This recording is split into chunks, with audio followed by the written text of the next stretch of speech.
ఇవి బొమ్మిడి చేపలండి. ఇక చూశారు కదా, ఇది వంజరం చేప. ఒరిజినల్ వంజరం అయితే ఇలా ఉండిద్ది, చిన్న సైజే ఉండిద్ది అనమాట, ఒక 2-3 కేజీల లోపే. పెద్దదైతే కోలం మొక్క, అది పెద్ద వంజరంలోది. ఇది వచ్చేసి గొరకలో పండు గొరక అంటారు. ఇవైతే చుక్కలండి, చుక్క గొరకలు, ఇవి చందువాలో ఉంటాయి. ఇది వచ్చేసి ఉప్పు సావడాయి. ఇది వచ్చేసి ఇది గొరకేనండి, పండు గొరక పెద్దది. కానీ చాలామంది ఇదే పండుగప్ప అని చెప్పి అమ్మేస్తూ ఉంటారు. చూసుకోండి, వేరియేషన్ చాలా తేడా ఉండిద్ది. బొమ్మిడి చేపలు క్లీన్ చేస్తున్నావా?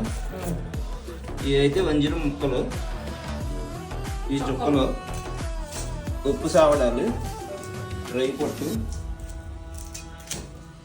మీకు ఎవరికన్నా కావాలంటే స్క్రీన్ మీద వస్తున్న నెంబర్కి ఆర్డర్ చేసుకోండి.